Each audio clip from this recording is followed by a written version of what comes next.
Ils n'ont pas attendu les tragiques événements de janvier dernier à Paris pour se rencontrer. Un mois après les attentats, Bruno Fison, grand rabbin de Metz, Jean-Christophe Laglaise, évêque de Metz, et Amin Nedji, président du conseil régional du culte musulman de Lorraine, ont accepté l'invitation du républicain lorrain. Où se situe la place de la religion dans une France qui se veut laïque? Comment définissent-ils le vivre ensemble? Quelles traces ont laissé les attaques terroristes dans leur communauté? Les trois hommes ont échangé leurs arguments devant nos caméras et dans nos colonnes. Dans la communauté juive, il n'y a pas de sentiment de haine vis-à-vis des musulmans.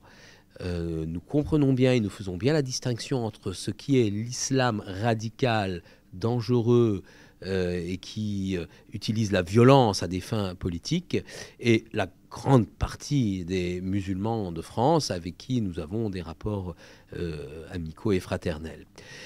Le fait que les religions se rencontrent, c'est important car elles ont un message à porter.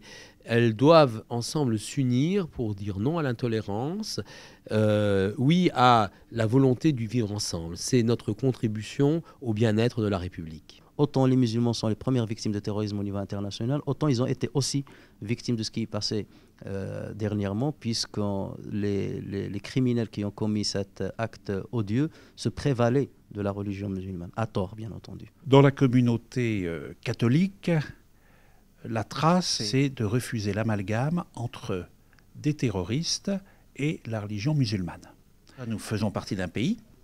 Nous partageons un certain nombre de ces valeurs.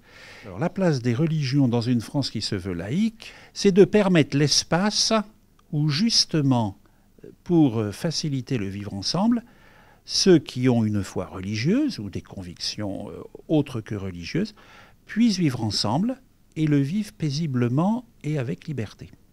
Vivre ensemble, c'est le fait de chercher certains principes communs qui nous permettent de se rapprocher les uns aux autres, ça c'est la première chose, mais il y a il y a des principes qui imposent le vivre ensemble, puisque nous sommes avant tout des citoyens qui occupons le même espace, le même temps, et à partir de là, il est de notre devoir de trouver les points de convergence pour permettre de vivre en paix les uns et les autres. Le vivre ensemble, c'est l'acceptation de la différence de l'autre, mais aussi la possibilité de vivre dans un espace et un lieu commun. Donc, bannir le prosélytisme, c'est quelque chose de très très important.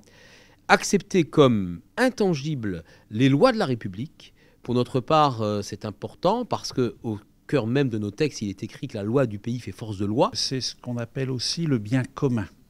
C'est-à-dire qu'il y a un socle, à la fois qui nous vient de nos convictions de foi, et en même temps de la construction, pour nous, de la France. La France, justement, où les dessins de Charlie Hebdo suscitent toujours le débat. Peut-on précisément rire de la religion et caricaturer la foi de l'autre? On peut rire de la religion et caricaturer la foi des autres. D'ailleurs, nous juifs, nous rions de nous-mêmes de façon permanente. J'allais dire, la caricature ne me touche pas. Et si les caricatures parfois sont féroces vis-à-vis de l'islam, vis-à-vis du christianisme, du pape, ou vis-à-vis de nous-mêmes, des rabbins, et on ne nous a pas épargnés, moi, je ne pense pas que la caricature puisse réduire mon Dieu ou mes croyances. Ça ne le réduit pas. Ma croyance, elle est bien au-delà de la caricature.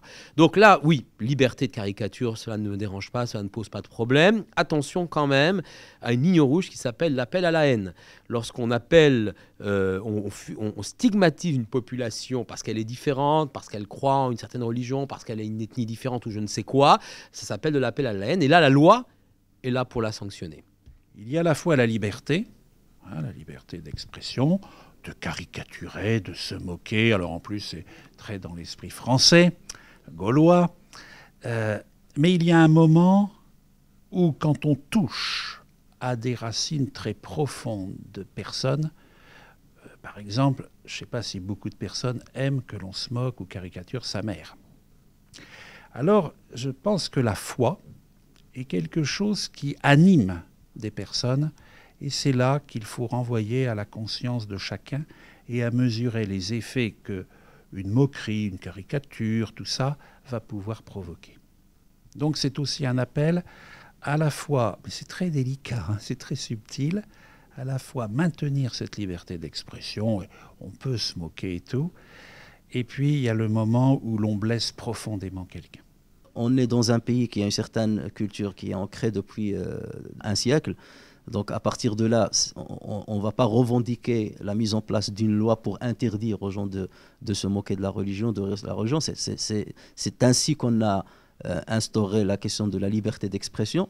Mais à partir de là, nous, on appelle à la responsabilité des uns et des autres pour que le principe du vivre ensemble ne soit pas écorché.